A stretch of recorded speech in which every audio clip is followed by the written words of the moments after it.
శుభోదయం. నా పేరు డాక్టర్ అబ్బాస్. ఈరోజు మనము రిలీజన్ అండ్ రేషనాలిటీ అనే ఒక పాఠాన్ని నేర్చుకుంటున్నాం. మతం అంటే ఏంటి, హేతుబద్ధీకరణ అంటే ఏంటి, అసలు మతము హేతుబద్ధీకరణ రెండు ఒకటికొకటి ఎలా పనిచేస్తాయి అనేది మనం ఈరోజు పాఠంలో తెలుసుకుంటాం. 20వ శతాబ్దం మొత్తాన్ని కూడా మనం విప్లవాల యుగంగా చెప్పొచ్చు. ఎందుకంటే మనకి ఎటువంటి రివల్యూషన్ అయినా కానీ 20వ శతాబ్దంలో వచ్చిందని చెప్పొచ్చు. మొత్తం మానవాళి చరిత్ర కొన్ని వేల చరిత్ర కనుక చూస్తే మనకు అర్థమయ్యేది ఏంటి అంటే ఒక 100-200 సంవత్సరాల్లో జరిగిన అన్ని విప్లవాలు, అది ఆర్థిక విప్లవాలు కానివ్వండి, రాజకీయ విప్లవాలు కానివ్వండి, సాంఘిక విప్లవాలు కానివ్వండి, ఇంకే విప్లవమైనా కానీ 20వ శతాబ్దాన్ని విప్లవాల యుగంగా అని చెప్పొచ్చు. ఎందుకు చెప్తున్నాను ఈ విషయాన్ని అంటే, మతము అనేది ఎన్ని వేల సంవత్సరాల నుంచి ఉందో అప్పటి నుంచి కూడా మనకు రేషనాలిటీ అంటే హేతుబద్ధీకరణ అంటే రీజన్, అంటే హేతువాదం మీద ఆధారపడడం, దానికి లాజిక్ వీటి మీద అది ఆధారపడి ఉంటుంది. రీజన్ అంటే ప్రతిదానికి ఒక కారణం ఉంటుంది అనేది నమ్మడం అనేది ఇది. బిలీఫ్ అంటేనేమో ఒక నమ్మకం అంటే అది ఉండొచ్చు ఉండకపోవచ్చు. ఒక నమ్మకాలు అనేటివి మనకు ఎట్లా ఉంటుంటాయి అంటే మత నమ్మకాలు, దేవుడు ఉన్నాడు అని నమ్మేవాళ్ళు. ఆ తర్వాత హేతువాదులు అంటే దేవుడు అనేవాడు వెళ్ళాడు, ఈ ప్రపంచం ఉంది, ఈ ప్రపంచాన్ని మనం నమ్మాలి అని చెప్పేవాళ్ళు ఇంకొంతమంది. మనకు బుద్ధిజం తీసుకున్నా కానీ ఇంకా చాలా విషయాలు కానీ మనకు ఇవి ఒక ఉదాహరణగా నిలబడుతున్నాయి.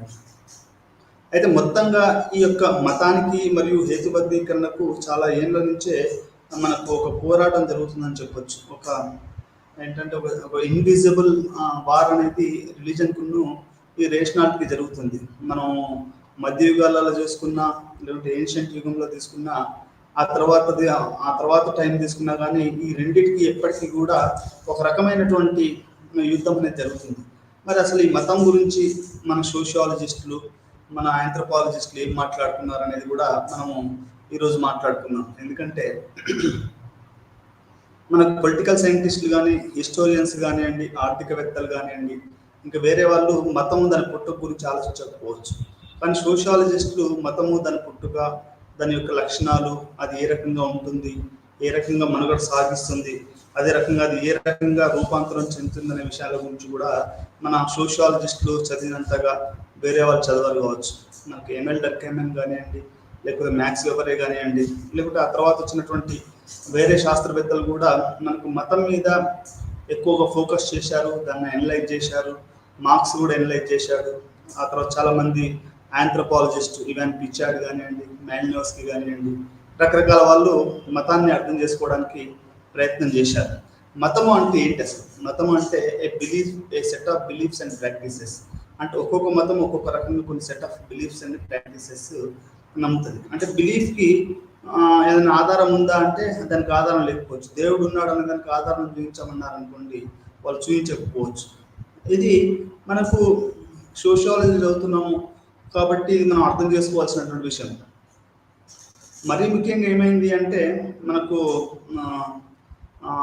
1819 రినైజాన్స్ పీరియడ్ ఎప్పుడైతే జరిగిందో, అంటే ఫ్రెంచ్ విప్లవం టైంలో 3 ప్రధాన కారణాలు మొత్తం మతాన్ని పునర్నిర్వచించాయని చెప్పొచ్చు. ఒకటి ఇండస్ట్రియల్ రెవల్యూషన్, ఆ తర్వాత పునరుజ్జీవనము, ఆ తర్వాత ఈ యొక్క ఇండస్ట్రియల్ రెవల్యూషన్, పునరుజ్జీవనము, మరియు ఈ 2 విషయాలు అనేటివి మనకు మొత్తంగా యొక్క సమాజాన్ని అర్థం చేసుకునే విధానాన్ని అది చేసింది. ఎట్లా అంటే ఈ యొక్క సాంకేతిక విప్లవము, urbanisation, industrialisation, advancement of science and technology. Science and technology అంటే గుర్తుపెట్టుకోండి, it based on the everyday observation and reality, senses మీద ఆధారపడి ఉంటుంది. ఇది మనకు స్టీమ్ ఇంజన్ రావడంతో, ఆ తర్వాత యొక్క పరిశ్రమలు రావడంతో మొత్తంగా ఏమైంది అంటే ఒక విప్లవం వచ్చేసేసి మతం అనేది ఒక రకంగా రిలగెంట్ అయిపోయింది అనేది మనం అర్థం చేసుకోవచ్చు. అంటే మత నమ్మకాలు వాటిని కొంచెం వెనక్కి నెట్టిందని మనం అర్థం చేసుకోవచ్చు. అంటే మతానికి ఈ యొక్క సైన్స్కి ఈ గొడవ అనేది మనకు ఎప్పటి నుంచో జరుగుతుంది. దేవుడు ఉంటే చూపించమని చాలామంది హేతువాదులు ఇప్పటికీ ఛాలెంజ్ చేస్తూనే ఉంటారు. ఈ విషయాలను మనకు సైన్స్ ఫర్ పీపుల్, ఆ తర్వాత చాలామంది సైంటిస్టులని మతాధికారులు చంపడం, ఇవన్నీ కూడా జరుగుతున్నాయి. అయితే 18వ శతాబ్దానికి అనేది ఒక బెంచ్ మార్క్గా మనం పెట్టుకోవాలి. అంటే మతం గురించి ఆలోచించడం కానివ్వండి, లేకపోతే దానికి సంబంధించినటువంటి నమ్మకాలని వాటిని క్వశ్చన్ చేయడం అనేది 18వ శతాబ్దంలో ఎక్కువగా జరిగిందని చెప్పొచ్చు. అయితే అంతకుముందు కూడా మనం కనుక చూస్తే భూమి గుండ్రంగా ఉందనేది మనకు బైబిల్ చెప్తా ఉంది. ఆ దాంట్లో ఏం చెప్తుంది అంటే బైబిలే కాదు, ఖురాన్ కూడా చాలా కొన్ని విషయాలు చెప్తుంది. అదే రకంగా మనకు భగవద్గీత కూడా కొంచెం చెప్తారు. అంటే ఈ మతాలు అనేటివి బిలీఫ్స్ అండ్ ప్రాక్టీసెస్ మీద ఆధారపడి ఉంటుంది. ఇది ఎంతవరకు నిజం అనేది మనకు సైంటిస్టులు, ఇప్పుడు విలియం హార్వే ఏం చేశాడు, తన యొక్క మనిషిలో రక్తం ప్రవహిస్తుంది, మనిషి గుండె కొట్టుకుంటున్నది అంటే దానికి రక్త ప్రవాహం కారణమని అతను చాలా బాడీని రీసెర్చ్ చేయడం ద్వారా అతను తెలుసుకున్నాడు. అయితే ఇది అంతకుముందు వాళ్ళు మతాన్ని నమ్మించే వాళ్ళు, ఇది నమ్మకపోయేవాళ్ళు. ఎప్పుడైనా ఏమంటారు అంటే పారాడైమ్ షిఫ్ట్ అని ఒకటి ఉందండి సైన్సెస్లలో. ఎప్పుడైతే మన నమ్మకాలు ఒక కొత్త నాలెడ్జ్ సిస్టమ్ వస్తుందో, ఒక విజ్ఞానం వస్తుందో, అది పాత విజ్ఞానాన్ని పూర్తిగా తెరమరుగు చేసేసి ఒక విప్లవం తీసుకొస్తుంది. దాన్ని మనం పారాడైమ్ షిఫ్ట్ అంటారు. ఇప్పుడు ఎర్త్ జియోసెంట్రిక్ థియరీ నుంచి మనకు సన్సెంట్రిక్ థియరీ అయితే ఏదైతే వచ్చిందో దాన్ని మనము ఒక పారాడైమ్ షిఫ్ట్ అని చెప్పొచ్చు. ఇది ఓపెన్ సొసైటీ అండ్ ఇట్స్ క్రిటిక్లో మనకు కాపర్ చెప్పాడు, టికి కాపర్ ఏదో చెప్పాడు, దాని పేరు నాకు గుర్తుకు రావట్లేదు. ఓపెన్ సొసైటీ అనే బుక్లో మనకి ఇది చెప్తా ఉంది. అంటే నాలెడ్జ్ సిస్టమ్ కూడా ఎట్లా అవుతుందంటే అది ఎప్పటికప్పుడు పారాడైమ్ షిఫ్ట్కు గురవుతూ ఉంటుంది. అంటే మొత్తంగా మనం అనుకున్న విలువలు పూర్తిగా తెరమరుగయ్యే అవకాశం ఉంది.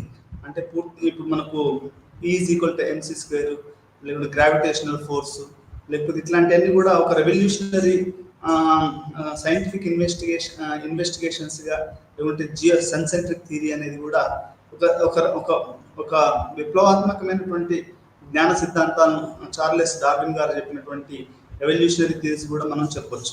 అయితే సమాజం అనేది మనకు సోషియాలజిస్టుల ప్రకారం 3 ప్రకారంగా నడుస్తుంది అనేది మనకి టెక్స్ట్ బుక్లో ఇచ్చారు. ఒకటి ఏంటంటే బిలీఫ్ ఇన్ రిలీజన్ ఎట్లా పుట్టింది, ఏ రకంగా పెరిగింది అట్లా. ఆ తర్వాత సోషియాలజీ ఆఫ్ రిలీజన్ అనేది, ఆ తర్వాత ఫిలాసఫికల్ ఆఫ్ రిలీజన్ అంటే, ఆ తర్వాత ఒక తాత్వికంగా సమాజాన్ని అర్థం చేసుకోవడం. తర్వాత సైన్స్ ఆఫ్ రిలీజన్ అంటే సైంటిఫిక్గా, అంటే ఒక శాస్త్రీయబద్ధంగా మతాన్ని చదవడం అనేది 20వ శతాబ్దంలో నడుస్తుంది. అంటే దేన్ని కూడా క్వశ్చన్ ఎవ్రీథింగ్ అనేది ఈరోజు మనకు ఒక సిద్ధాంతంగా ఉంది. అంటే ప్రతిదాన్ని క్వశ్చన్ చేస్తాం మనం. ఇప్పుడు చిన్నపిల్లలు మీరు తీసుకెళ్లారనుకోండి పిల్లల్ని, మీరు ఒక వీధి నుంచి ఇంకో వీధి వేసరికి 100 క్వశ్చన్స్ వేస్తారు. అమ్మ అదేంటి, బాబాయ్ అదేంటి, నాన్న అదేంటి. వాళ్ళ పక్కన ఎవరున్నా కానీ వాళ్ళకి ఈ ప్రపంచం అనేది ఒక విచిత్రమైనటువంటి దానిలాగా అవపడుతుంది. వాళ్ళు ప్రతిదీ క్వశ్చన్ చేస్తారు, మనం ప్రతిదీ ఆన్సర్ చేయాలి. అంటే నేను ఇక్కడ చెప్పాల్సిన విషయం ఏంటంటే మనకున్న విలువలు, మనకున్న నమ్మకాలు, మనకున్నటువంటి జ్ఞాన సిద్ధాంతం అనేది ఒక కొత్త సిద్ధాంతం రావడంతో అది మొత్తం కూడా మారుతుంది. అయితే మొదటిసారిగా మతాన్ని ఎట్లా అర్థం చేసుకున్నారంటే ఎవల్యూషనరీ సిద్ధాంతం. అంటే ఇప్పుడు చార్లెస్ డార్విన్ ఏం చెప్తాడు, జీవ పరిణామ క్రమంలో ఏం జరిగింది అంటే ఏదైతే ప్రకృతికి అనుగుణంగా మారిందో ఆ జీవులు మాత్రమే సర్వైవ్ అయ్యాయి అనేది ఆయన సిద్ధాంతం. ఉదాహరణకి కప్పలు నా దీక్షకుంటలో తీసుకుంటేనే కొంచెం తెల్లగా కొంచెం బ్రౌన్గా ఉంటాయి. అదే మీరు అమెజాన్ అడవులలో కప్పలను తీసుకున్నారు అనుకోండి, అవి పచ్చగా ఉంటాయి. ఎందుకు పచ్చగా ఉంటాయని మీరు అడగచ్చు. ఎందుకు పచ్చగా ఉంటాయంటే అమెజాన్ దాంట్లో బతకాలి అంటే కప్పలు పచ్చ రంగులో మారితే కానీ అవి బతకలేవు. అంటే జీవులకి ప్రకృతికి అనుకూలంగా మారే అవకాశం ఉంది అనేది మనకు జీవ పరిణామ సిద్ధాంతం చెప్తుంది. ఈ జీవ పరిణామ సిద్ధాంతం అనేది మనకు తెలుస్తుంది.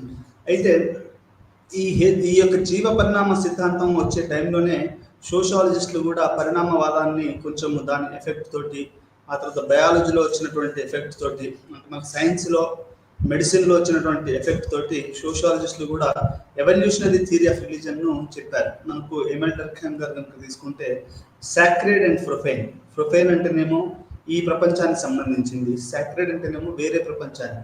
అంటే మన తెలివికి, మన జ్ఞానానికి మనం చూడలేనివి కొన్ని ఉన్నాయి, అది ప్రొఫైన్ కిందకి వస్తాయి, దాన్నే మనం పూజిస్తాము అనేది ఎమెల్ డర్ఖామ్ గారు మనకు చెప్పడం జరిగింది.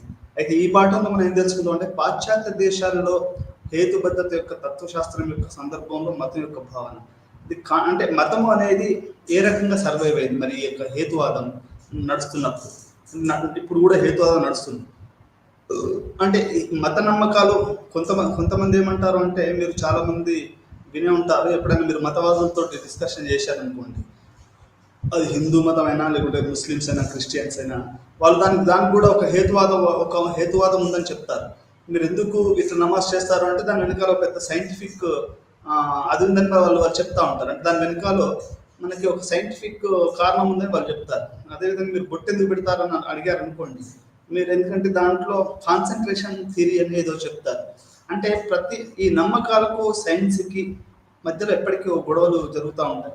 మీరు ఏ మతం అని తీసుకోండి, వాళ్ళని క్వశ్చన్ చేశారనుకోండి, మీరు ఇది ఎందుకు చేస్తున్నారంటే దాని వెనకాల ఒక కారణం చెప్తారు. అంటే సైన్స్ అంటే మనం ఇక్కడ 2-3 విషయాలు మనం చాలా జాగ్రత్తగా అర్థం చేసుకోవాలి. ఒకటి ఏంటంటే, విలువలకి నమ్మకాలకి హేతుబద్ధత ఉందా, వాళ్ళు ఎట్లా ఆర్గ్యూ చేస్తారు, ఉంటే ఏ రకంగా ఉంది, లేకపోతే ఏ రకంగా లేదనేది కూడా ఈ 2 విషయాలన్నిటికీ చాలా ముఖ్యం. మనకు ఎప్పుడైనా కానీ చూడండి, మనకు చాలా వరకు మరి ఐన్స్టీన్ మతాన్ని పాటించేవాడు. మీరు అడగవచ్చు, సార్ ఐన్స్టీన్ అంత పెద్దాడు కదా మతాన్ని పాటించాడు, బెర్ట్రాండ్ రస్సెల్ పాటించాడు, కాబట్టి గాంధీ పాటించాడు, మరి గాంధీ లండన్లో చదువుకున్నాడు, భగవద్గీత చేతిలో పట్టుకున్నాడు, మరి ఆయన ఒక పక్కనేమో న్యాయ సిద్ధాంతాన్ని చదివాడు, ఇంకొక పక్కనేమో ఇది ఉంది. అంటే దీన్ని ఎట్లా అర్థం చేసుకోవాలి అంటే, మొత్తంగా ఏమైంది ఒకటే మీరు అర్థం చేసుకోవాల్సింది ఏంటంటే, ఎప్పుడైతే 18th సెంచరీ రినైజాన్స్ వచ్చిందో అప్పుడు మతానికి సైన్స్ని ఇట్లా ఈ రెండింటికి మధ్యలో ఒక పెద్ద పోరాటం జరుగుతున్నది అని చెప్పొచ్చు. ఎందుకంటే నీకు ఒక పక్క సాంకేతిక విలువలు, ఆ తర్వాత సైన్స్ అండ్ టెక్నాలజీ ఇన్వెన్షన్స్, ఆ పారాడైమ్ షిఫ్ట్లు జరుగుతున్న ఒక పక్క, ఎవల్యూషనరీ థియరీస్ ఒక పక్క, ఇంకొక పక్క మతము, పాత మతాలు అనేటి ఇంకొక పక్క. ఇప్పుడు మనకు ఆంథ్రోపాలజిస్టులు చేసినటువంటి మనకు ఇప్పుడు చూస్తే ఏమర్థమవుతుందంటే, ఇప్పుడు ఇవాన్ పిచార్డ్ కానివ్వండి, లేకపోతే మాలినోవ్స్కీ కానివ్వండి, వాళ్ళు మతము అంటే దాన్ని ఒక ఈ వరల్డ్ గానే భావించారనేది వాళ్ళు చెప్తున్నటువంటి విషయం. ఒక విషయం ఏంటంటే, ఇప్పుడు గిరిజనులు, హిమాచల్ ప్రదేశ్లోని గిరిజనులు ప్రకృతి తమలో ఒక భాగం అనుకున్నారు. అది ఒక వేరేగా ఉంది అని వాళ్ళు భావించట్లేదు. అంటే అది ఎక్కడో ఉంది, బయట ఉంది కాబట్టి అనే దాని గురించి వాళ్ళు అనుకోవట్లేదు. అది మనలో భాగము. అంటే అది ఈ ప్రపంచం అనేది నిజము, ఈ ప్రపంచంలో మనం బతుకుతున్నాం అనేది మనకు హిమాచల్ ప్రదేశ్లో ప్రజలు నమ్ముతున్నారు, గిరిజనులు. మీరు అట్లే ఖమ్మం పోయారనుకోండి, వాళ్ళు చెట్టును పూజిస్తారు. అంటే they accepted this is a real world and we have to protect it అనేది వాళ్ళు అర్థమవుతుంది. అంటే ఈ ప్రపంచాన్ని వాళ్ళు ఒక రియల్ వరల్డ్గా, దాని థింగ్గా తెలుసుకున్నారు. ఇక్కడ మరీ ముఖ్యంగా గుర్తుపెట్టుకోండి, we're living in a Marcuse అనేవాడు ఏమంటాడు అంటే, Herbert Marcuse, we're living in a age of reason అని చెప్తాడు. మనం అందరం కూడా ఒక హేతువాద యుగంలో బతుకుతున్నాం. గత 200 సంవత్సరాల నుంచి మనకు modernity, what you mean modernity అంటే క్వాలిఫికేషన్స్ ఉన్న జాబ్ ఇస్తారండి అంటే ఏంటి, అదొక రీజన్. ప్రతి ఓటు హక్కున్న వాళ్ళు ఓటేయచ్చు, అదొక రీజన్. అందరికీ సమాన హక్కులు, అందరికీ సమాన అవకాశాలు, అందరికీ సమాన విద్య అనేది ఒక రీజన్. అంటే ఇట్లా ప్రతిదీ కూడా రీజనింగ్, హేతుబద్ధత మీద గత 200 సంవత్సరాల నుంచి మనం మానవాళి అనేది మనకు ఆర్గనైజ్ అవుతున్నది, నడుస్తున్నది. మరి ఇట్లాంటి కాంటెక్స్ట్లో మతం ఎట్లాంటి రూపం తీసుకుంది, మతం ఎట్లాంటి అంటే, మతం అంటే ఇప్పుడు మత పెద్దలు ఉంటారు, మీ అందరికీ తెలుసు. ఒకప్పుడు, ఇప్పుడంటే మత పెద్దలకు అంత విలువ లేదనుకోండి, ఒకప్పుడు ఎట్లా ఉండేదండి, మత పెద్దలు వచ్చాడు అంటే నీకు రాజకీయ నాయకుడు కాదు, నీకు ధనవంతుడు కాదు, నీకు ఒక మత నాయకుడు వచ్చాడు అంటే మొత్తం లేచి నిలబడేవాళ్ళు, అది చేసేవాళ్ళు. కానీ రాను ఏమైంది, ఈరోజు ప్రీస్టులకి లేకపోతే మన బ్రాహ్మణ పూజారులకు కానీ ఇంకెవరికి కానీ వాళ్ళకి విలువ లేకుండా పోయింది. ఎందుకు పోయింది అంటే, హేతువాదం పెరుగుతున్న కొద్ది, వాడు మనిషే, మనం అదే భగవద్గీత మనం చదవచ్చు, అదే ఖురాన్ మనం డైరెక్ట్గా చదవచ్చు. వాళ్ళు ఇప్పుడు చర్చ్ అయినా కానివ్వండి, లేకపోతే ఇంకా బైబిల్ అయినా, ఖురాన్ అయినా, భగవద్గీత అయినా కానీ, అది మన చేతిలో సింగిల్ ఇండివిజువల్ ఇంటర్ప్రిటేషన్ వేరు, మనం చదువు రాకుండా ప్రీస్ట్ మీద ఆధారపడడం వేరు. ఎప్పుడైతే బికాస్ ఆఫ్ ప్రింట్ క్యాపిటలిజం వల్ల ఎప్పుడైతే మనకు మ్యాసివ్ ఎడ్యుకేషన్ అనేది వచ్చిందో, ఎప్పుడైతే మనకు మొత్తం అంటే సాధారణ మనిషి కూడా చదవడం మొదలుపెట్టాడో, అప్పుడు ఏమైంది అంటే ఈ మతం యొక్క ప్రభావం తగ్గుతూ వచ్చింది. ఎందుకంటే అంతకుముందు బైబిల్ కానీ, ఖురాన్ కానీ, భగవద్గీతలు కానీ కొద్ది మంది దగ్గరనే ఉండేది. ఇప్పుడు మీరు ఇంటర్నెట్ నుంచి డౌన్లోడ్ చేసుకోవచ్చండి. ఎవరైనా కానీ అదొక విప్లవం కాదా? ఇప్పుడు మీకు భగవద్గీత ఎట్లా అవుతుంది? ఎవడో మీరు ఉదాహరణకి మీరు భగవద్గీత చూడలేదనుకోండి, దాన్ని మీరు డౌన్లోడ్ చేయాలనుకుంటున్నారు. ఎట్లా చేస్తారు? ఇంటర్నెట్లో పోయి భగవద్గీత పీడిఎఫ్ అని కొడితే పీడిఎఫ్ ట్రాన్స్లేషన్ వచ్చి మీరు చూడొచ్చు.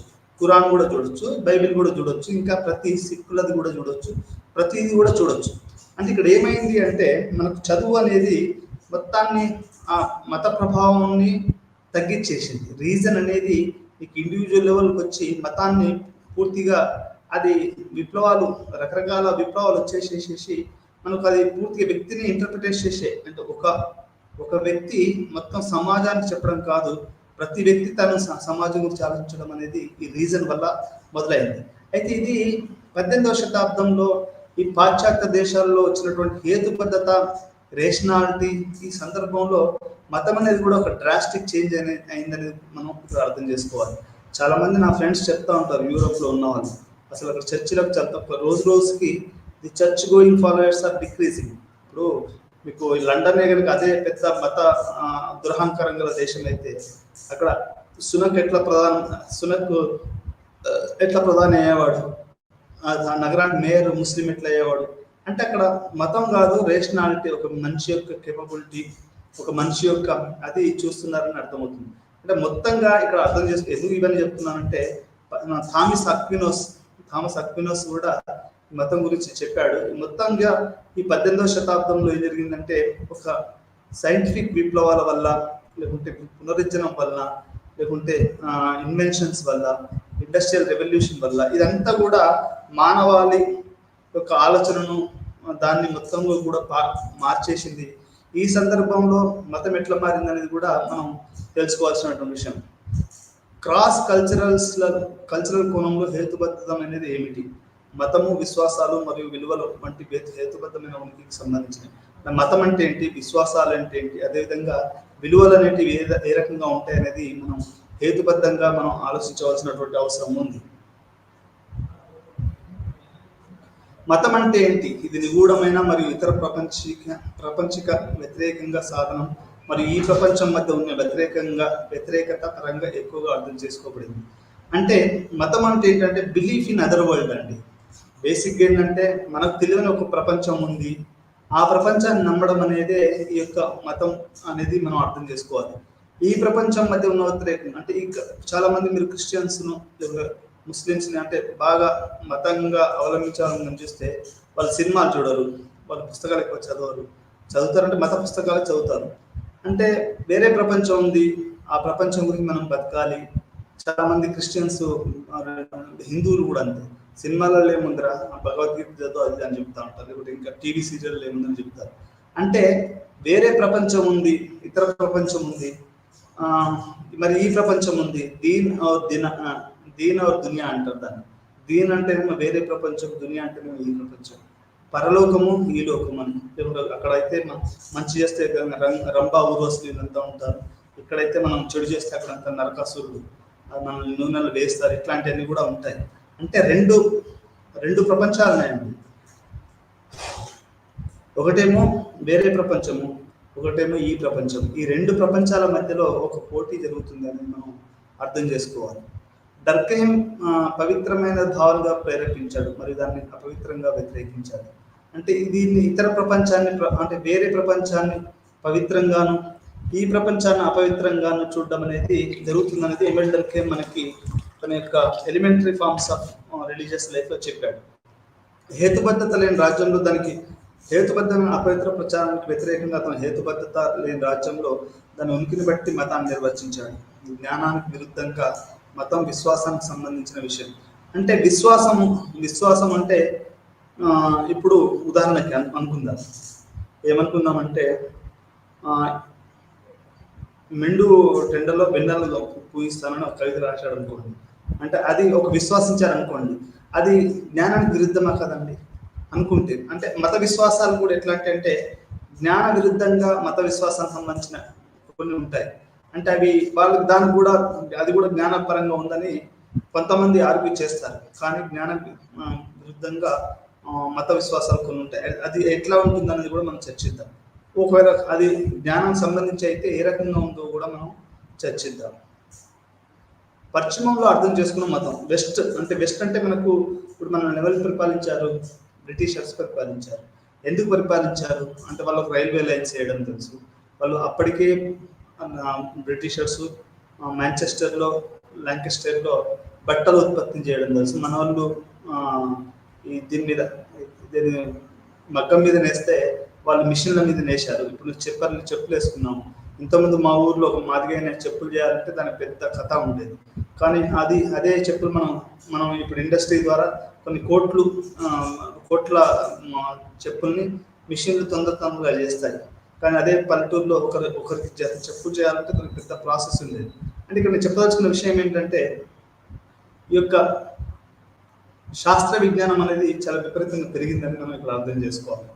ఈ పునరుజ్జీవన టైంలో ఐరోపాలో ఉన్న శాస్త్ర పరిణామాలవాదుల రచనలో మతం యొక్క సమాజశాస్త్ర అవగాహన సమాజశాస్త్రంలో ప్రారంభించడం గుర్తించబడింది. తరచుగా సమాజశాస్త్ర పితామహుడుగా పరిగణించబడే కాంటే వేదాంత శాస్త్రము మరియు మెటాఫిజిక్స్ మధ్య వ్యత్యాసాన్ని కలిగి ఉన్నాడు. మునుపటి దశ కంటే తక్కువ స్థాయికి దిగజారాడు మరియు మెటాఫిజిక్స్ రూప ఆలోచన యొక్క ఉన్నత రంగానికి చెందిందని భావించాడు. అంటే ఆగస్ట్ కాంటే ఏం భావించాడు అంటే ఈ యొక్క మెటాఫిజిక్స్ అనేది ఇది హయ్యర్ లెవెల్ ఆఫ్ థింకింగ్. ఇప్పుడు చాలా మంది మెటాఫిజికల్ గా అంటే ఒక హయ్యర్ లెవెల్ ఆఫ్ థింకింగ్ ని మనము అది మనకు ఆగస్ట్ కాంటే చూశాడని మనం చెప్పొచ్చు. అయితే మతం గుడ్డి విశ్వాసం మరి ఆచారాలు కట్టుబడి ఉండడం. చాలా వరకు గుడ్డి విశ్వాసాలు అంటే ఇప్పుడు మనకి ఇంతకుముందు ఆడపిల్లలు చదువుకుంటే వాళ్ళకి ఈ యొక్క ఏదో సమస్యలు వస్తాయని భయపెట్టించేవారు.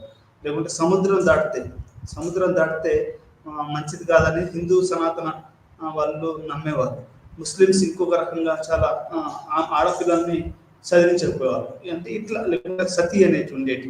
ఇట్లాంటివన్నీ కూడా మూఢాచారాలు లేకుంటే కట్టుబడులు ఇట్లాంటివన్నీ కూడా ప్రతి మతంలోనూ కూడా ఉండేటివి. అది దానికి చెప్పాలంటే మనం 18వ శతాబ్దంలో 19వ శతాబ్దంలో ఎన్నో మతపరమైన ఉద్యమాలు వచ్చాయి. లేకుంటే సంఘ సంస్కరణ ఉద్యమాలు వచ్చాయి. కందుకూరి వీరేశలింగం గారు ఎవరెవరో చాలా వరకు మనకి యొక్క సంస్కరణ ఉద్యమాలు అనేటివి చేశారు. అంటే మతం అనేది గుడ్డి నమ్మకాలతో కూడుకున్నది అని మనం చెప్పుకోవచ్చు. ఇంకో విషయం చెప్తానంటే మన దేశంలో మతమౌఢ్యం ఏ స్థాయికి పోయింది అంటే ప్రతి మతం వాళ్ళు వాళ్ళ గొప్ప గురించి చెప్పడం. ఇంటర్నెట్ అనేది అది పురాతన కాలంలో ఉంది. లేకుంటే మనకు ప్లాస్టిక్ సర్జరీ కొన్ని వేల సంవత్సరాల నుంచి ఇండియాలో ఉంది. విమాన టెక్నాలజీ కూడా మనకు పుష్ప విమానం ఉండేది. ఇవన్నీ కూడా మతానికి సంబంధించినటువంటి గుడ్డి విశ్వాసాలు. మరియు ఇవన్నీ అంటే ఇంతవరకు చేసినటువంటి సైంటిస్టుల యొక్క కృషిని తక్కువ చేసేసి ఒక అనాగరిక సమాజంలోకి ఇది నట్టివేయడం అని మనం చెప్పొచ్చు. ఈ మతం అనేది ఒక గుడ్డి విశ్వాసం అనడానికి చెప్పొచ్చు. ఈ మధ్య కాలంలో ఒక రాష్ట్ర ముఖ్యమంత్రి మాట్లాడుతూ ఇంటర్నెట్ ఆ కాలంలోనే కనుక్కున్నారు, టెలిపతిని ఆ రోజుల్లోనే కనుక్కున్నారు, విమానాన్ని ఆ రోజుల్లోనే కనుక్కున్నారు. అదే ముస్లిమ్స్ అయితే ఇంకొక రకంగా, హిందువులు అయితే ఇంకో రకంగా, క్రిస్టియన్లు అయితే ఇంకో రకంగా. ఈ యొక్క ఈ గుడ్డి విశ్వాసాలు ఎవరైతే ఉన్నారో అంతా దేవుడే చూస్తాడు, ఇప్పుడు వ్యవసాయం పండించకుండా అంత దేవుడే చూస్తాడు అనేది గుడ్డి విశ్వాసాలు, ఆచారాలు కట్టుబడి ఉండడం అనేది మనం ప్రతి రంగంలో చూస్తాం. మరీ ముఖ్యంగా ఏమైంది అంటే మరి ఎందుకో ఏమో భారతదేశంలో ఈ యొక్క హేతువాదం తక్కువగా ఉండడము, లేకపోతే రకరకాల కారణాల వల్ల ఎక్కువ మందికి చదువు రాకపోవడం వల్ల ఏమో ఈ యొక్క గుడ్డి విశ్వాసాలు అంటే ఎక్కువగా ఉన్నాయి. ఇప్పుడు మనకు నార్త్ ఇండియాలో ఎందుకు ఎక్కువగా గుడ్డి విశ్వాసాలు ఉంటాయి, సౌత్లో ఎందుకు జనాలు తిరగబడతారు అంటే చదువు లేకపోవడం, ఆరోగ్యం లేకపోవడం, ఇవన్నీ కూడా మనం కారణాలుగా చెప్పొచ్చు. అంటే మతం అనేది గుడ్డి విశ్వాసం అంటే అంధభక్తి అని చెప్తున్నారు ఈ మధ్యకాలంలో. అంధభక్తి అనేది ఎప్పుడు కూడా ఇంతకుముందు రాజకీయాల్లో అంతగా మనకు ఆ పదం వినబడలేదు. గత కొన్ని సంవత్సరాలుగా భారతదేశంలో ఈ మతం అనేది ఒక రాజకీయ రంగం పులుముకొని అది గుడ్డి విశ్వాసాలు, అంధభక్తి అంటే వాడు ఎవరిని ఒక ఆయన వాళ్ళు నమ్ముకున్న వ్యక్తి చెప్పిందే కరెక్ట్ అని క్రాస్ వెరిఫై చేయడము, ఇప్పుడు అది చేయడం అనేది లేకపోవడం. అంధభక్తి అనేది మనకి అంధభక్తిత్వం అని కొత్తగా 20వ శతాబ్దంలో ఏమైందంటే అండి ఈ రేషనాలిటీ కూడా ఒక్కోసారి ఏంటంటే అది మనిషిని ఒక రా మెటీరియల్గా తయారు చేస్తుంది. దానివల్ల ఏమైందంటే ఆ ప్లేస్ని అంటే ఒక సృజనాత్మకత లేని materialism has given fulfilled the fuel the blind faith అనేది మనం ఇక్కడ అర్థం చేసుకోవాలి. ఆ మధ్యలో మనకు మీరందరికీ తెలుసో లేదో కోవిడ్ వచ్చినప్పుడు మన ప్రధానమంత్రి గారు ఏమన్నారంటే అందరూ లైట్లు పెట్టేసేసి చప్పట్లు కొట్టండి అని. అంటే అది ఆత్మవిశ్వాసం పెంచడానికి ఏదో అన్నాడు, కానీ అది ఒక గుడ్డి విశ్వాసం మనం చెప్పొచ్చు. అంటే మనం చప్పట్లు కొడితే కరోనా పోతుందా, అది ఎట్లా అనేది ఇవన్నీ మనం ఆలోచించాలి. చాలా వరకు ఇప్పుడు పతాంజలి సుప్రీంకోర్టు ఒక ఒక ఏంటి అది చేసింది, మన పతాంజలి వాళ్ళకి ఒక నోటీస్ ఇచ్చింది. నువ్వు కరోనాకు మందు అనుకున్నానని అతను చెప్తే ఒక పెద్ద యాడ్ ఇస్తే దాన్ని రిలీజ్ చేసిన తర్వాత తప్పని కోర్టులో ఛాలెంజ్ చేసినప్పుడు వాళ్ళు మళ్ళీ ఇప్పుడు పెద్దగా అపాలజీ చెప్తున్నారు. అంటే ఇక్కడ మతం అనేది ఒక సైంటిఫిక్ టెంపర్, అంటే ఒక శాస్త్రీయ పద్ధతి, ఒక రేషనాలిటీ, లాజిక్ ఇవి లేకుండా నువ్వు ఒక మందును తయారు చేశానంటే అది ప్రజల మీద కుదిరితే రేపు ఏమైనా అయిందనుకోండి దానికి ఎవరు బాధ్యత వహించాలి? దాన్ని సుప్రీంకోర్టు తప్పుపడుతూ అతనికి ప్రజా క్షమాపణ చెప్పాలని ఒక పెద్ద లెటర్ రాయడం అనేది జరిగింది. అంటే ఇక్కడ మనం అర్థం చేసుకోవాల్సింది ఏంటంటే ఈ గుడ్డి విశ్వాసాలు ఎందుకు చేస్తారయ్యా ఈ గుడ్డి విశ్వాసాలు అనేది కూడా మనం ఒకవేళ కనుక ఆలోచిస్తే దీని వెనకాల రాజకీయ కారణాలని మనం చెప్పుకోవచ్చు. ఎందుకంటే ఓటు బ్యాంక్ పాలిటిక్స్, రాజకీయాలు, మీకు ఓటు పడాలి. ఇప్పుడు అమెరికా ఫస్ట్ అండ్ ట్రంప్, తెల్ల శ్వేత అహంకారమైన ట్రంప్, అదొక గుడ్డి విశ్వాసం. అంటే వైట్స్ ఆర్ సుపీరియారిటీ అనేది ఒక గుడ్డి విశ్వాసం. ఎందుకంటే మనకి జినోమ్ థియరీ ఏం చెప్తుందంటే 99% of the human genome is same. 99% మానవాళి యొక్క జీన్స్ అనేటివి సేమ్.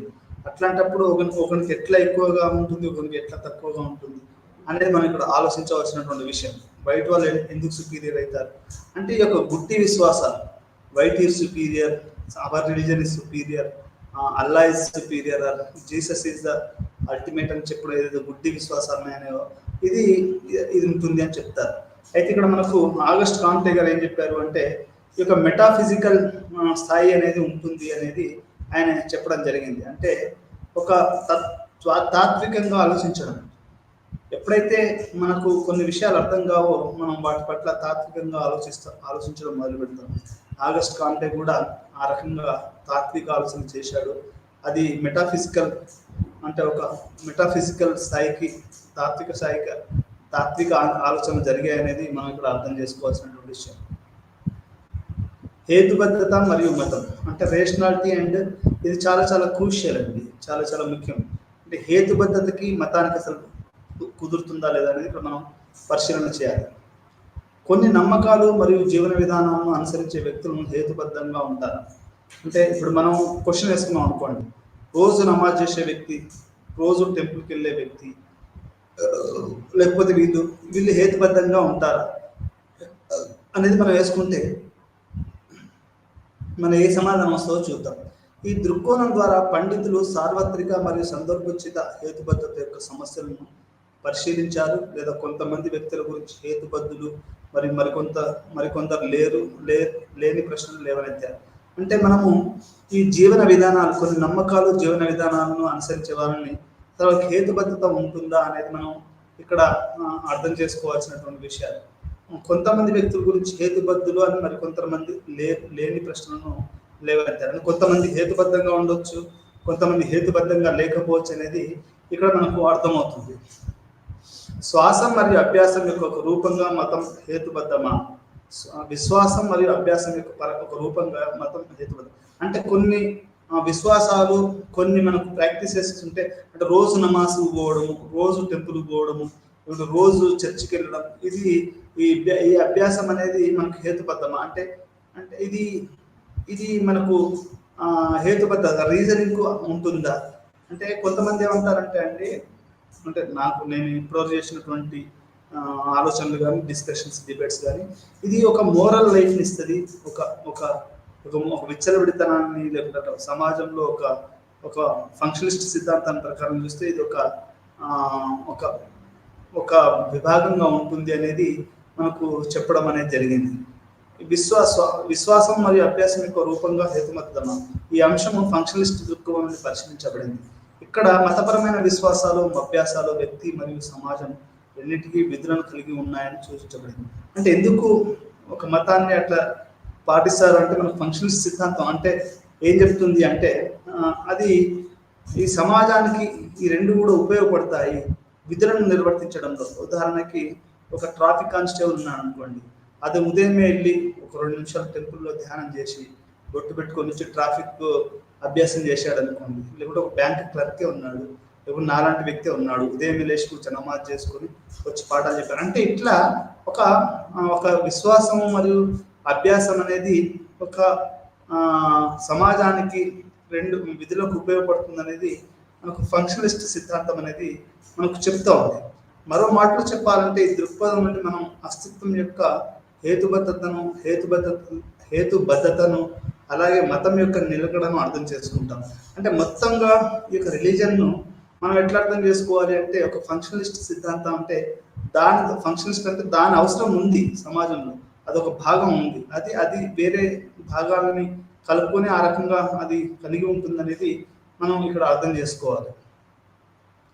ఫంక్షనలిస్ట్ స్కూల్ అంటే మతాన్ని 2 రకాలుగా చూడవచ్చు, 2 కాదు 3 రకాలుగా ఇంటలెక్చువల్గా చూడవచ్చు, ఫంక్షనలిస్ట్గా చూడొచ్చు, మార్క్సిస్ట్గా చూడొచ్చు, ఫెమినిస్ట్గా చూడొచ్చు.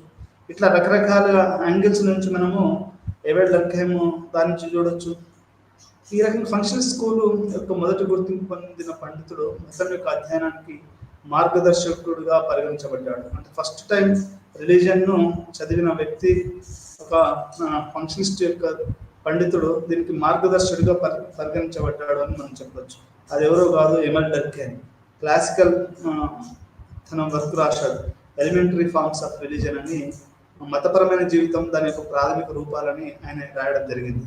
అతను పవిత్రమైన మరియు అపవిత్రమైన వాటి మధ్య విభజన పరంగా మతాన్ని నిర్వచించడం ద్వారా పరిణామవాదిగా ప్రారంభించాడు. అంటే ఎవల్యూషనరీగా తన యొక్క ఎనాలిసిస్ని మొదలుపెట్టాడు. అంటే ఒక పరిణామాత్మకంగా ఎట్లా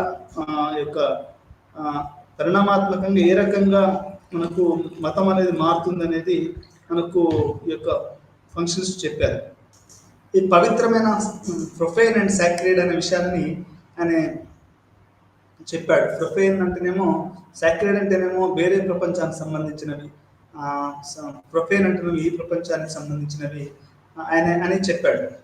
పరిణామాలుగా మరియు అపవిత్రమైన దాంతో పోలిస్తే పవిత్రమైనది చాలా గొప్ప శక్తి. అంటే సాక్రెడ్ అనేది ఒక గొప్ప శక్తి అనేది ఇక్కడ మనకు ఎమెల్ డర్కైమ్ గారు చెప్తా ఉన్నారు.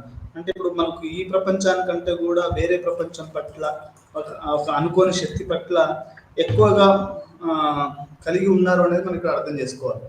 ఈ రకంగా డర్కైమ్ ప్రకారం పవిత్రమైన శక్తి దాని నాన్ హేతుబద్ధమైన స్వభావం నుండి ఉద్భవించింది. అంటే ఈ యొక్క ఇర్రేషనల్ అంటే దానికి ఒక రీజనింగ్ అంటే ఉండదండి. దేవుడు గొప్పవాడు అంటారు, ఎందుకు గొప్పరా అంటే చెప్పాడు, అంటే ఎవరు గుర్తించారు అంటే చెప్పాడు. అంటే ఒక హేతుబద్ధత లేని నమ్మకం నుండి వచ్చిందే ఈ పవిత్రమైనటువంటి విషయాలు అనేటివి మనకు ఇక్కడ అర్థం చేసుకోవాల్సినటువంటి ఉద్దేశం. హేతుబద్ధంగా ఉండడం అంటే ప్రశ్నించడం మరియు సందేహించడం కూడా. కానీ పవిత్రమైన స్వభావం వేరుగా మరియు శక్తివంతమైనదిగా హేతుబద్ధీకరణ సంబంధించిన అన్ని ప్రయత్నాలను తిరస్కరిస్తుంది. అంటే ఎప్పుడైతే మనం ఒకదాన్ని సాక్రెడ్గా చూస్తామో, ఎప్పుడైతే మనం ఒకదాన్ని ఒక పవిత్రంగా సాక్రెడ్గా చూస్తామో అప్పుడు ఏమైంది అంటే దాన్ని ప్రశ్నించడం కానీ, హేతుబద్ధంగా దాన్ని ప్రశ్నించడం కానీ మరి సందేహించడం కానీ చేయకూడదు అనేది ఉంటుంది. అంటే అది ఒక శక్తివంతమైనటువంటి గా ఉంటుంది. ఇప్పుడు మనం చాలా మందికి, ఇప్పుడు మన ప్రధానమంత్రిని ఎవరు క్వశ్చన్ చేయకూడదు, ఆయన క్వశ్చన్స్ వ్యతిరేకంగా ఉంటాడు. ఎందుకు అంటే ఆయన ఏమనుకుంటాడంటే ఆయన పవిత్రమైనది అంటే అబోవ్ ది క్వశ్చన్. ఇప్పుడు చాలా మంది బాబాలు, మత గురువులు వాళ్ళు ఏంటంటే they think that they are about to question. కానీ హేతుబద్ధంగా ఉండడం అంటే ప్రశ్నించడం. ఇప్పుడు మా అమ్మని నేను చేశాను అనుకోండి, నేను ఇంత పిహెచ్డీ చేసినా కానీ ఆమె అంటే అడగకూడదని కాదు, ప్రశ్నలు అడుగుతూనే ఉండేది, నన్ను క్వశ్చన్ చేస్తూనే ఉండేది. అట్లా అన్నట్టు అంటే నన్ను నార్మల్ వ్యక్తిగా ఒక హేతుబద్ధమైన జీవిత విధానాన్ని మా అమ్మ నాకు నేర్పిందని చెప్పవచ్చు. అంటే ప్రతిదీ ప్రశ్నించాలి.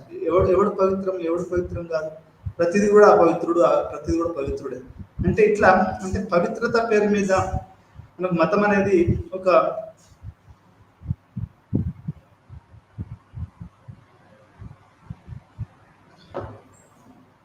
మనకు మతం అనేది ఇది ఒక ప్రశ్నలకు దూరంగాను దాన్ని మనం క్వశ్చన్ చేయకుండా ఒక రకంగా ముస్తుంది అనేది మనకి ఇక్కడ అర్థం చేసుకోవాలి. ఈ పవిత్రత అపవిత్రత అనేది ఇది శక్తివంతమైనది గాను హేతుబద్ధీకరణకు సంబంధించిన అన్ని ప్రయత్నాలను ఇది తిరస్కరిస్తుంది. అంటే ఎవరైనా కానీ వాళ్ళని క్వశ్చన్ చేయడం, ఎవరైనా కానీ వారిని ఏమన్నా మాట్లాడడం అనే దాన్ని మనకు ఈ యొక్క ఇది వ్యతిరేకిస్తుంది. పవిత్రత అనేది వ్యతిరేకిస్తుంది. అందుకని మీరు చూడండి, మీరు మత గురువులని ఇంకెవరినైనా క్వశ్చన్ చేస్తే, ఇప్పుడు సాయిబాబాను ఎవరో క్వశ్చన్ షిరిడి సాయిబాబా కాదు, పుట్టపర్తి సాయిబాబాను ఎవరో విద్యార్థులు ప్రశ్నించారని వాళ్ళ మీద హత్యాయత్నం జరిగింది. అట్లే చాలా చోట్ల కూడా మీరు బాబాలని కనుక ప్రశ్నిస్తే, మీరు చాలా సీరియల్లో ఇక్కడ చూసి ఉంటారు, రియల్ లైఫ్లో కూడా ఇప్పుడు ఆశారాం బాబు ఏమైంది, అతను పవిత్రమైనదిగా చెప్పి ఆ తర్వాత అతను ఎవరిని క్వశ్చన్ చేయకుండా ఎంతో లైంగిక ఆచారాలు పడ్డ తర్వాత జైలు శిక్ష పడ్డారు. ఇప్పుడు అదే రకంగా మనకు ఈ యొక్క డేరా సచ్చా సౌదా అతను తనకు తాను పవిత్రంగా భావించాడు. అంటే మతం అనేది ఈ పవిత్రత అంటే నువ్వు క్వశ్చన్ చేయడానికి వీల్లేని విధంగా మనిషిని చేసి అది అన్ని ప్రయత్నాలు హేతుబద్ధీకరణకు సంబంధించినటువంటి రేషనలైజేషన్ సంబంధించిన అన్ని ప్రయత్నాలను అది తిరస్కరిస్తుంది అనేది మనం ఇది అర్థం చేసుకోవాలి. అంటే ఇప్పుడు మనం కనుక ఈ యొక్క డేరా సచ్చ సౌదా బాబాని కనుక చూస్తే, అతను చాలా మందిని రేప్ చేశాడు ఉమెన్ని. అంటే అతన్ని మనం క్వశ్చన్ చేయకూడదు, కానీ కొంతమంది క్వశ్చన్ చేశారు. చేయడం వల్ల ఈరోజు అతను మనకు జైల్లో ఉన్నాడు. చాలా మంది బాబాలు ఈ యొక్క లేడీస్ను అది చేయడం వల్ల ఇప్పుడు ప్రజ్వల్ రేవన్నాను ఎట్లయితే మనం చూస్తున్నాము, ఒక ఎంపీ హోదాను అడ్డం పెట్టుకొని అతను 3000 మందిని లైంగిక అత్యాచారం చేశాడు. ఇది ప్రపంచంలోనే అంటే 20వ శతాబ్దంలోనే ఆధునిక 20వ శతాబ్దంలోనే అతిపెద్ద ఒక లైంగిక అత్యాచారంగా మనం ఇక్కడ మనకు ఇప్పటివరకు అందుతున్నటువంటి సమాచారం. అంటే ఇవన్నీ మన హేతుబద్ధీకరణ. అంటే మనం క్వశ్చన్ చేయకపోతే వాళ్ళు పవిత్రంగా భావించడం వల్లనే వీళ్ళంతా ఏదైనా చేశారేమో. ఒక రాజకీయ పవర్ ఉంది, ఒక మతపరమైనటువంటి రాజకీయాలలో ఉన్నారు, ఇవన్నీ దీనివల్ల కూడా కారణాలు కావచ్చు అనేది మనం ఇక్కడ అర్థం చేసుకోవాలి. హేతుబద్ధీకరణ సంబంధించిన అన్ని ప్రయత్నాలను తిరస్కరిస్తుంది, మరి గుడ్డి అంగీకారం మరియు విశ్వాసాన్ని డిమాండ్ చేస్తుంది. ఈ పవిత్రత అనేది ఓ గుడ్డి అంగీకారం. అంటే నువ్వు క్వశ్చన్ లేకుండా నువ్వు దాన్ని అర్థం చేసుకోవాలి. విశ్వాసాన్ని అంటే నువ్వు దాని పట్ల విశ్వాసం ఏమాత్రం విశ్వాసం పక్కకు మార్చకూడదు అనేది గుడ్డి అంగీకారము మరియు విశ్వాసాన్ని యొక్క పవిత్రత అనే ఒక శక్తివంతమైనది అనేది అది హేతుబద్ధీకరణకు దూరంగా ఉంటుందనేది మనకి ఇక్కడ అర్థం చేసుకోవాలి. విశ్వాసులు సరైన వారైనా, ఇది చాలా మంచి ప్రశ్న. అంటే ఎట్లా అంటే విశ్వాసం ఉన్నవాళ్ళు అంటే దేవుని పట్ల విశ్వాసం ఉన్నవాళ్ళు కానీ ఇంకా దేని పట్లైనా విశ్వాసం ఉండడం అనేది అది మంచిదేనా సరైనదేనా? క్రియాత్మక విశ్లేషణ ఆచారాల ఉనికికి హేతుబద్ధతను అందించినప్పటికీ క్రియాత్మక విశ్లేషణ ఆచారాల ఉనికికి హేతుబద్ధతను అందించినప్పటికీ అంటే ఎనాలిసిస్కి మరియు విశ్లేషణకి హేతుబద్ధత అందించినప్పటికీ విశ్వాసానికి హేతుబద్ధత యొక్క స్థితిని ఇవ్వకుండా బయట వారి కోణం నుండి అది చేస్తుంది. విశ్వాసానికి హేతుబద్ధత యొక్క స్థితిని ఇవ్వకుండా బయట వారి కోణం నుండి అది చేస్తుంది. అంటే విశ్వాసం అనగానే నీకు రేషనాలిటీ అనేది ఉండదండి. నేను ఫలానా పట్ల విశ్వసిస్తున్నాను అంటే రేషనాలిటీ లేదు, నువ్వు నమ్ముతున్నావు దానికి ఒక రేషనాలిటీ లేదు. ఇవాన్ పిచ్చాడుతో చేతబడి ఆరోపణలు మరియు ప్రతినిందన ఆరోపణల అభ్యాసం, అలాగే భవిష్యవాణి మరియు మంత్ర విద్య వ్యతిరేక ఆచారాలు అభ్యాసము, వాస్తవ దురాక్రమణకు అణచివేయడము మరియు ప్రజల ఆవిరిని తిరిగి రావడానికి అనుమతించడం, జాండేలో మంత్ర విద్యను వివరించారు. ఎవరికి ఎటువంటి హాని జరగకుండా స్థిరత్వము, మంత్ర విద్యలో జాండే నమ్మకం కూడా జాండే పూర్తి హేతుబద్ధంగా ఉండడంపై ఆధారపడి ఉంటుంది. అందులో కారణం లేకుండా ఏదైనా జరుగుతుందని లేదా ప్రమాదం అని పిలువబడే ఏదైనా ఉందని వారు నమ్మరు. అంటే ఇక్కడ మనకు ఈ యొక్క ఇవాన్ పిచ్చాడు ఈ చేతబడులని వీటన్నిటిని కూడా ఒక రేషనల్గా అతను భవిష్యవాన్ని చెప్పడం కానీ మంత్ర విద్యలు కానీ లేకుంటే వీటన్నిటిని కూడా ఒక రేషనలిస్ట్ ఉంది అనేది మనకు ఇవాన్ పిచ్చాడు చెప్తున్నాడు. ఎందుకంటే మనకు ఎక్కువగా ఈ మతాచారాల గురించి మాన్యోస్కి, రెడ్ క్లిఫ్ బ్రౌన్ అంటే కిన్షిప్, రిలీజన్ ఎంఎన్ శ్రీనివాస్ లాంటి వాళ్ళు లేకుంటే ఇవాన్ పిచ్చాడు ఈ మతాలు ఈ విషయాల పట్ల మంత్ర విద్యల పట్ల ఎందుకు ఇట్లా చేస్తారు అంటే దానికి కూడా ఒక రీజన్ ఉందని ఇక్కడ మనకి నేను చెప్తున్నాడు. ఉదాహరణ ఏం చెప్తున్నాడో చూడండి. ఉదాహరణకి అడవిలో నడుస్తున్న వ్యక్తి పాము పైకి అడుగుపెట్టి పాముకు కాటు వేస్తే మంత్ర విద్య వల్ల పాము కరిచిందని ఆజాడే చెప్పాడు. అడవిలో నడుస్తున్న వ్యక్తిపై పాముపైకి అడుగుపెట్టి పాము కాటు వేస్తే మంత్ర విద్య వల్ల పాము కరిచిందని చెప్పాడు. పాముపై అడుగు పెట్టినట్లయితే అది కాటుకు గురవుతుంది తెలుసుకునేంత హేతుబద్ధత కలిగి ఉంటారు.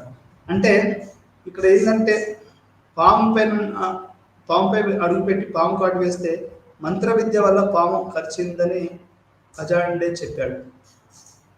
ఇక్కడ పాము ఒక మనిషిని కరిస్తే అది ఎందుకు కరిచింది, దానిపై అడిగేసినందుకు కరిచిందా, లేకపోతే నీకెవరైనా చేయడం వల్ల ఇది కరిచిందా అనేది ఇక్కడ అర్థం చేసుకోవాల్సి ఉంటుంది. అంటే విశ్వాసులు సరైన వారేనా అని చెప్పడానికి ఇది ఒక ఉదాహరణగా మనకు ఈ యొక్క ఇవాన్ పిచార్డ్ చెప్తున్నాడు.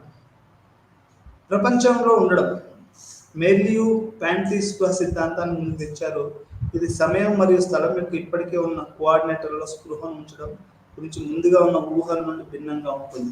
అంటే ఈయన ఏం చెప్తాడు అంటే ఆధునిక యుగం అనేది టైం అండ్ స్పేస్ కంప్రెస్ అయిందని చెప్తాడు. అంటే టైం స్పేస్ని కంప్రెస్ చేస్తే ఇప్పుడు అంటే ఉదాహరణ ఏంటంటే టైం స్పేస్ని కంప్రెస్ చేయడం అంటే నువ్వు ఏ ప్లేస్లో ఉండొచ్చు, ఎక్కడైనా ఉండొచ్చు.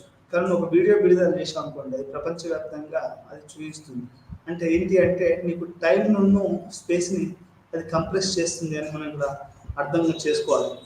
ప్రపంచంలో ఉండడం we are living in this world real this world is real అనేది మనం ఇక్కడ అర్థం చేసుకోవాలి. మెర్లియూ ప్యాంటీ స్పృహ సిద్ధాంతాన్ని ముందుకు తీసుకొచ్చారు. ఇది సమయం మరియు స్థలం యొక్క ఇప్పటికే ఉన్న కోఆర్డినేటర్లో స్పృహ ఉంచడం ముందుకు ఉన్న ఊహల నుండి భిన్నంగా ఉంటుంది. స్పృహ సమయంలో మరియు స్థలం వెలుపల లేదా కానీ దానిలో ఏర్పడుతుంది. తద్వారా మూర్తిభవించిన స్వీయ అనేది ఒక సందర్భాస్తారమైన స్వీయ దాని స్థానం నుండి తొలగించబడదు. ఈ విధంగా ఎగువ హామీలను గ్రామాల్లో మత సంబంధ ప్రజలు వారి పర్యావరణాన్ని తమ విశ్వంలో భాగమైన యానిమేట్స్ జీవులతో పరిగణించినప్పుడు వారు ఒక నమ్మకం గురించి కాదు, వాస్తవికత గురించి మాట్లాడుతున్నారు. అంటే మనకు ఇక్కడ ఉదాహరణ ఏం చెప్పాడంటే నార్త్ ఈస్ట్లో కానివ్వండి, లేకపోతే హిమాచల్ ప్రదేశ్లో కానివ్వండి, వాళ్ళు ప్రకృతిని వాళ్ళు ఏదో బయట శక్తిగానో ఇంకేదో గానో భావించలేదండి. వాళ్ళు ఒక భాగంగా అంటే తాము వాటి మధ్యలో జీవిస్తున్నాము, దట్ వరల్డ్ ఈజ్ రియల్ అని వాళ్ళు భావించారు. కాబట్టి మనకు నార్త్ ఈస్ట్లో కానివ్వండి, లేకపోతే గిరిజన ప్రాంతాలలో కానివ్వండి, లేకుంటే మనకు హిమాచల్ ప్రదేశ్ లేకుంటే ఉత్తరాంచల్ ఈ ఏరియాలలో ప్రజలు వాటిని గుడ్డిగా నమ్మడం లేదు. అదొక రియల్ వరల్డ్గా వాళ్ళు భావిస్తున్నారు. భావించేసి వాళ్ళు తమలో ఐక్యం చేసుకున్నారు అనేది ఇక్కడ అర్థం చేసుకోవాలి. మతం ప్రతీకారంతో తిరిగి వస్తున్నంత వేగవంతమైన ప్రపంచీకరణ ప్రపంచంలో మతం యొక్క హేతుబద్ధత యొక్క సామాజిక అంశం కూడా స్పష్టంగా కనబడుతుంది. అంటే మనకు రిలీజన్ అనేది యొక్క గ్లోబలైజేషన్లో ఎట్లా మారుతుంది, ఏ రకంగా ఉంటుంది అనేది కూడా మనకు ఇక్కడ అర్థం చేసుకోవాలి. ఫర్ ఎగ్జాంపుల్ మనకి ఒక రచయిత రాశాడు ఏమని, సెవెన్ లైఫ్స్ అని.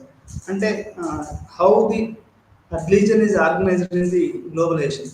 ప్రపంచీకరణలో మతం అనేది ఒక విచిత్రంగా ఇప్పుడు విశ్వ హిందూ పరిషత్ ఉంది, లేకపోతే ఉమ్మా ఉంది. ఉమ్మా అంటే యూనివర్సల్ బ్రదర్హుడ్ ఆఫ్ ఇస్లాం, లేదంటే యూనివర్సల్ క్రిస్టియానిటీ ఉంది.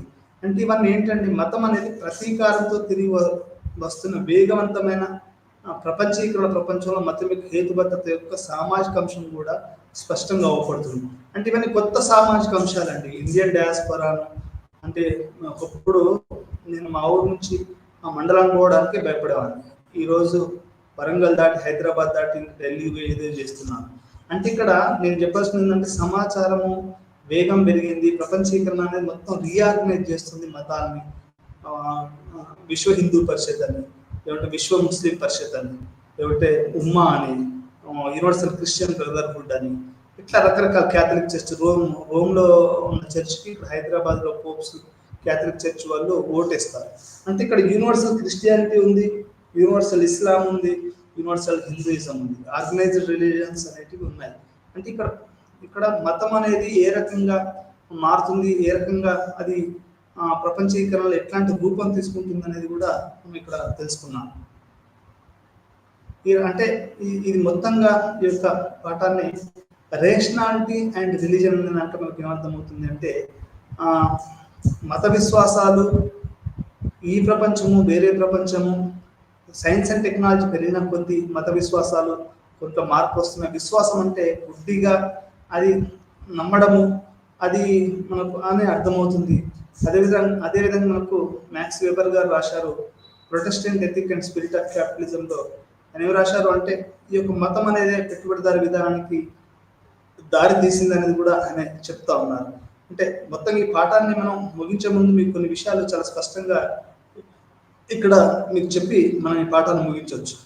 ఎట్లా అంటే హేతుబద్ధత అనేది ఒక రేషనలిజం అనేది లాజిక్ మీద ఆధారపడ్డదండి. అంటే ఒకటి కారణం, ఒకదానికి కారణం ఉంటుంది అనేది రేషనాలిటీ భావిస్తుంది. అంటే ప్రతిదానికి ఒక కారణం ఉంటుందండి. అదే మన మతం అనుకోండి, అది ఏ కారణం ఉండదు, దానికి ఒక అదే ఉండదు, అది మత విశ్వాసం అని చెప్పొచ్చు. ఈ 18వ శతాబ్దంలో వచ్చినటువంటి ఫ్రెంచ్ విప్లవం కానివ్వండి, 18వ శతాబ్దంలో వచ్చిన పునరుద్యోగ విప్లవాలు కానివ్వండి, 18వ శతాబ్దంలో వచ్చిన ఇండస్ట్రియల్ రెవల్యూషన్ అనేది ఈ 18, 19, 20, 21 అంటే మరీ ముఖ్యంగా 19, 20, 21 ఈ 200 సంవత్సరాలు వచ్చినటువంటి జ్ఞాన సిద్ధాంతాలు మొత్తం ప్రపంచ గతిని మార్చాయని చెప్పొచ్చు. అవి మతం పైన, మత విశ్వాసాల పైన, అంధ విశ్వాసాల పైన అవి చాలా పెను ప్రభావం చూపించాయని చెప్పొచ్చు. ఈరోజు మనకు ఎట్లా అయిపోయిందంటే మతం అనేది ఒక మరీ ముఖ్యంగా ఇండియా లాంటి, బంగ్లాదేశ్, పాకిస్తాన్ ఈ కంట్రీస్లలో మతం అనేది ఒక పిచ్చి లాగా తయారైపోయి ఈరోజు సైన్స్ని క్వశ్చన్ చేస్తుంది. అదేవిధంగా సైంటిస్ట్ కూడా ఇప్పుడు పన్సారే, దబోల్కర్, ఆ తర్వాత గౌరీ లంకేష్ను చంపేశారు. వీళ్ళు ముగ్గురు కూడా హేతువాదం అంటే రేషనలిస్ట్. పన్సారే తీసుకోనండి, లేకుంటే దబోల్కర్ తీసుకోండి, ఇంకా చాలా మంది ఈరోజు హేతువాదులు వాళ్ళు చంపబడ్డారు. ఎందుకంటే మతం అనేది అది హై స్థాయిలో పెరిగి వాళ్ళను చెప్పడం అనేది జరిగింది. అంటే ప్రతి దేశం అంటే మతాన్ని సాక్రెడ్ కాబట్టి దాన్ని క్వశ్చన్ చేయకూడదు అనేది మనం ఇంతకుముందే మనం తెలుసుకున్నాం. అంటే మతాన్ని ఎప్పుడైతే పవిత్రంగా భావిస్తామో ఆ పవిత్రత అనేది మనకు క్వశ్చనింగ్ బయట ఉంటుందని కాబట్టి దాన్ని క్వశ్చన్ చేయకూడదు అనేది మీకు గౌరీ లంకేష్ కానివ్వండి, పన్సారే కానివ్వండి, దబోల్కర్ కానివ్వండి, ఇంకా చాలా మంది కమ్యూనిస్టులని, రేషనలిస్టులని, ఇట్లా బ్లాగర్స్ని, ఫ్రీ థింకర్స్ని ఈ మత ఉచ్చులో పట్టి చంపేయడం అనేది కొత్తగా జరుగుతున్నటువంటి ఒక కొత్త భారతదేశంలోకి ఒక విశ్వ సంస్కృతి రావడం అనేది జరిగింది. అంటే ఇక్కడ మతము రేషనాలిటీ అంటే మతము అంటే అది సాక్రెడ్ అండ్ ప్రొఫైన్ మీద ఆధారపడి ఉంటుందని అర్థం చేసుకోవాలి. ఆ రకంగా రేషనాలిటీ అంటే అది లాజిక్ మీద, ఫిలాసఫీ మీద ఆధారపడి ఉంటుందని అర్థం చేసుకోవాలి. రేషనాలిటీ మీద ఆధారపడి ఉంటుందని అర్థం చేసుకోవాలి. మనం మొత్తంగా చూస్తే మతం మరియు హేతుబద్ధీకరణ అనేది రెండు ఒక కాంపిటింగ్ లాగా నడుస్తుంది. మొన్న మా ప్రొఫెసర్ అడుగుతున్నాడు, are you theist or atheist అని. నేనేమన్నా, నేను ఎథిస్ట్ అని చెప్పాను. అంటే నేను హేతుబద్ధీకరణ రేషనలిస్ట్ అని చెప్పుకోవడం జరిగింది. ఆ రకంగా అంటే ఆయన నేను థీస్ట్ని అంటే ఒక థీస్ట్ అంటే there will be A super natural power which you have to accept అనేది ఆయన సిద్ధాంతం. ప్రతిదీ క్వశ్చన్ చేయొచ్చు, క్వశ్చన్కు అతీతంగా ఏది కాదని నా సిద్ధాంతం. ఇక్కడ మనం ఈరోజు ఈ పాఠంలో ఏం తెలుసుకున్నామంటే సోషియాలజిస్టులు, ఎవల్యూషనరీ థియరిస్టులు, ఫంక్షనిస్ట్ థియరిస్టులు, ఆ తర్వాత మార్క్సిస్ట్ థియరిస్టులు ఏం చెప్తారు అంటే మనిషికి జరిగే పోరాటంలో, మనిషికి ప్రకృతి జరిగే పోరాటంలోనే మనిషి మతాన్ని సృష్టించుకున్నారు. ఈ మతాన్ని మనము గత్తార్కిక భౌతికవాదం, చారిత్రాత్మక భౌతికవాదం దృష్టితో మనం చూడాలి. డిడి కోశాంబి, రొమిల్లా థాపర్ లాంటి వాళ్ళు ఈ మతం ఎట్లా ఆవిర్భవించిందో కూడా మన పురాతన కాలంలో ఎట్లా ఆవిర్భవించుంటుందని కూడా వాళ్ళు చెప్పారు.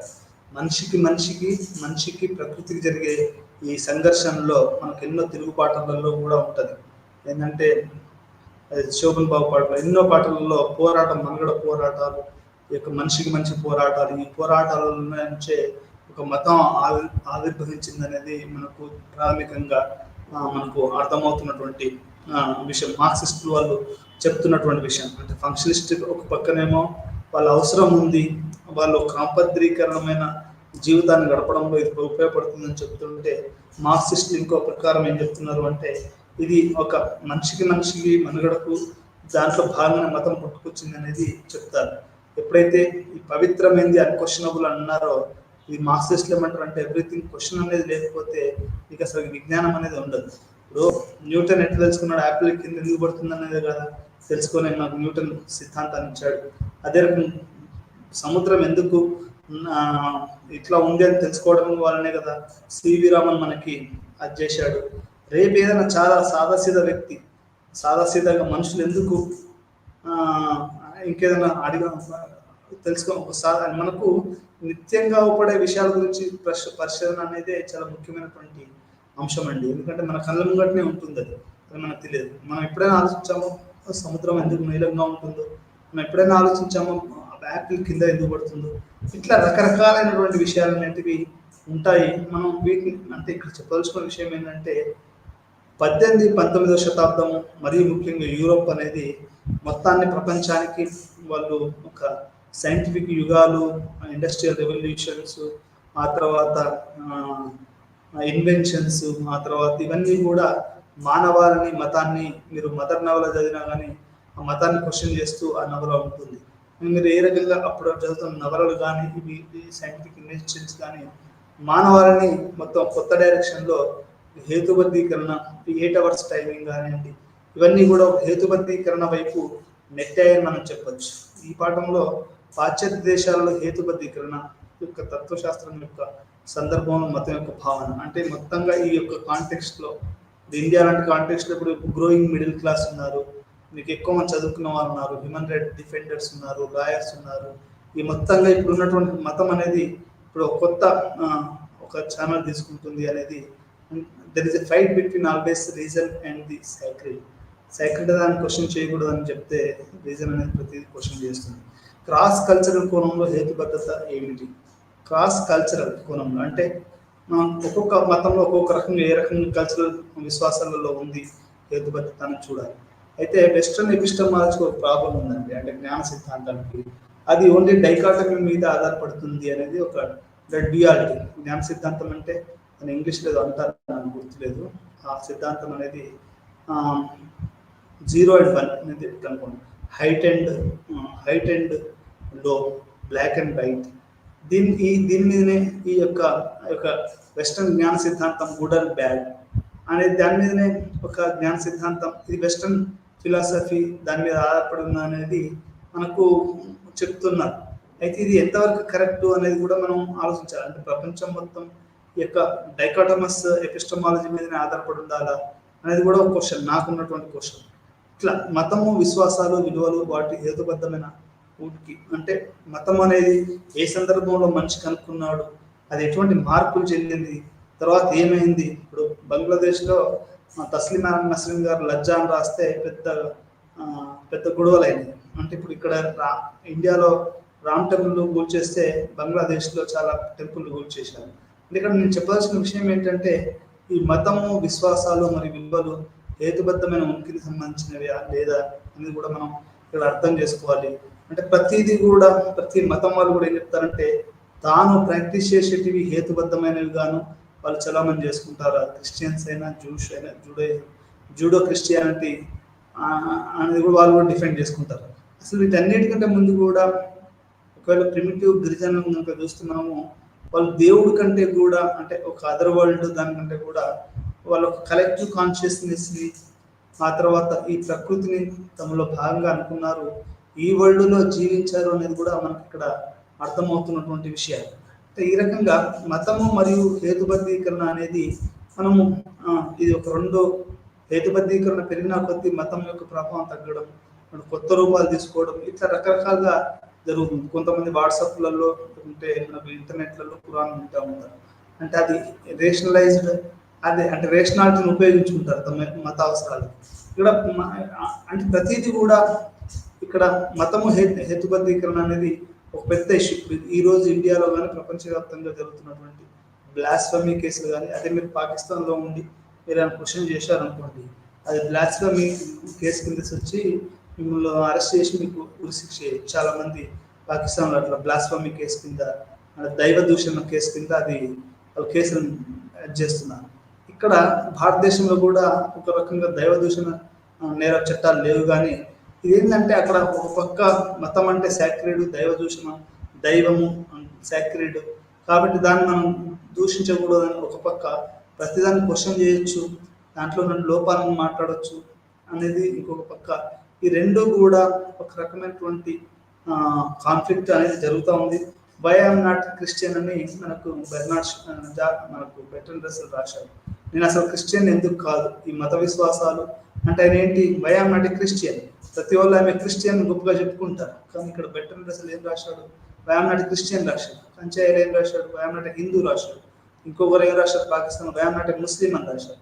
అంటే నేను ముస్లిం ఎందుకు కాదు, నేను క్రిస్టియన్ ఎందుకు కాదు, ఆ మతంలో ఉన్న సమస్యలు ఏంటి, నేను ఎందుకు దాన్ని వ్యతిరేకిస్తున్నాను, అక్కడ మత గురువులు ఏం చెప్తున్నారు అని ఐఎమ్ నాట్ ఏ ముస్లిం అని చెప్పారు. అదే మనకు శశిధరు ఐఎమ్ హిందూ అని రాశాడు. ఇట్లా అంటే ఒక పక్క మతము, ఇంకో పక్క హేతుబద్ధీకరణ, ఈ రెండు కూడా ఒకదానికొకటి ఏ రకంగా అవి పోటీ పడుతూ అవి ఒక వింత సమాజాన్ని చూపిస్తున్నాయి. మనం సైన్స్ లేకుండా బతకలేము, అలా అని కొంత ఒక క్రమబద్ధమైన లైఫ్ లేకుండా కూడా బతకడం అనేది కష్టం అని చెప్పుకోవచ్చు. అంటే మనిషి అనేవాడు ఒకడు మాత్రం వాస్తవం, మనిషి అనేవాడు ప్రకృతికి దగ్గరగా, నేచర్కి దగ్గరగా బతకడమే నాకు తెలిసి ఒక సాక్రెడ్కి దగ్గరగా బతకడమేమో. సూఫీ ఫిలాసఫీ తీసుకుంటే సూఫిజం ఏం చెప్తారు, ప్రజల నుంచి మనం నేర్చుకుని ప్రజలకు అనుకూలంగా ఉండాలి, అదే దైవికం అని చెప్తుంది. అంటే ఆ రకంగా సూఫీ ఫిలాసఫీ ఆల్సో మనకి ఏంటంటే ఒక రకమైనటువంటి రేషనాలిటీని అది ప్రమోట్ చేస్తుంది. ఎట్లా అంటే మాస్క్లోకి అందరు రాకపోవచ్చు, కానీ ఎల్జిబిటీ అయినా దళిత అయినా ఎవరైనా కానీ నువ్వు ఒక దర్గాలోకి వచ్చే అవకాశం ఉంది. అంటే అక్కడ హేతుబద్ధత అనేది ఉంది. ఒక పక్క మతం కొంతమంది హై రిలీజన్ వాళ్ళు ఏం చెప్తారు, అసలు ఎవరు రావద్దు, ముస్లిమ్సే రావాలని చెప్తారు. కానీ దర్గాలో ఏంటి, మతం అనేది అందరికి సంబంధించి ఎవరైనా రావచ్చు, ఎవరైనా పోవచ్చు అని చెప్తుంది. అంటే ఇక్కడ రేషనలైజేషన్ ఆఫ్ రిలీజన్ అనేది జరిగింది. ప్రతి మతం కూడా తన హేతుబద్ధీకరణ చెందుతూనే అభివృద్ధి చెందుతుంది. ఒకప్పుడు ఉన్నటువంటి క్రిస్టియానిటీ ఇప్పుడు లేదు, ఒకప్పుడు ఉన్నటువంటి ఇస్లాం ఇప్పుడు లేదు. అది ఎప్పటికెప్పుడు మారుతూ తనను తాను హేతుబద్ధీకరించుకుంటూ మతాలు మారుతున్నాయి, రేషనలైజేషన్ జరుగుతుంది అనేది అది మనం ఇక్కడ అర్థం చేసుకుంటూ ఈ రకంగా ఇది పాశ్చాత్య దేశాల్లో వచ్చినటువంటి విప్లవం మొత్తం మతాన్ని స్వరూపాన్ని మొత్తాన్ని మార్చేసిందని మనం ఇక్కడ అర్థం చేసుకోవాలి. క్రాస్ కల్చరల్లో కూడా ఇది ఎట్లా పనిచేస్తుందో, ఎందుకంటే ప్రతిదీ కూడా ఇప్పుడు గ్లోబల్ కమ్యూనిటీస్ అంటే క్రాస్ కల్చరల్ క్రాస్ సమాజం అర్థం చేసుకోవాలి. మతాలు, విశ్వాసాలు, వాటి హేతుబద్ధమైనటువంటి ఉనికిని గురించి కూడా మనం మాట్లాడుకోవాలి. విశ్వాసాలు, మతం అనేది ఒక గుడ్డి నమ్మకం అనేది కూడా ఇక్కడ మనం అర్థం చేసుకోవాలి. ఈ రకంగా మతానికి హేతుబద్ధీకరణకి ఒక వార్ అనేది మాత్రం జరుగుతుంది. ఈ రెండింటిని కనుక మనం కన్సల్ట్ చేయగలిగితే, వీటిని సమన్వయ చేయగలిగితే మానవాళి అనేది సైన్స్ చేసే దుర్మార్గాన్ని మతం ఉపయోగించుకుంటుంది, మతం చేసే దుర్మార్గాన్ని ఈ యొక్క సైన్స్ అంటే హేతుబద్ధీకరణ సైన్స్ ఉపయోగించుకొని ఒకరి మీద ఒకరు దాడులు చేసుకుంటూ మధ్యలో సామాన్య మానవుని మేము మేలు చేస్తున్నాం అంటే మేము మేలు చేస్తున్నాం అని చెప్పి వారిని సర్వనాశనం చేయడానికి చేస్తున్నాయి. ఈ రెండింటిని కూడా మనం మతాన్ని, రేషనాలిటీని రెండింటిని కూడా మనము ఒక మానవీయ కోణంలో నడిపించకపోతే సమాజం అనేది అతలకుతలమవుతుంది. ఒక న్యూక్లియర్ వార్స్, ఇంకో పక్క రిలీజియస్ వార్స్, ఈ రెండు కూడా చాలా డెడ్లీ అని మనం చెప్పుకుంటూ ఈ పాఠాన్ని ఇంతటితో ముగిద్దాం. మరొక పాఠం మళ్ళీ కలుద్దాం. అప్పటివరకు నమస్కారం, సెలవు.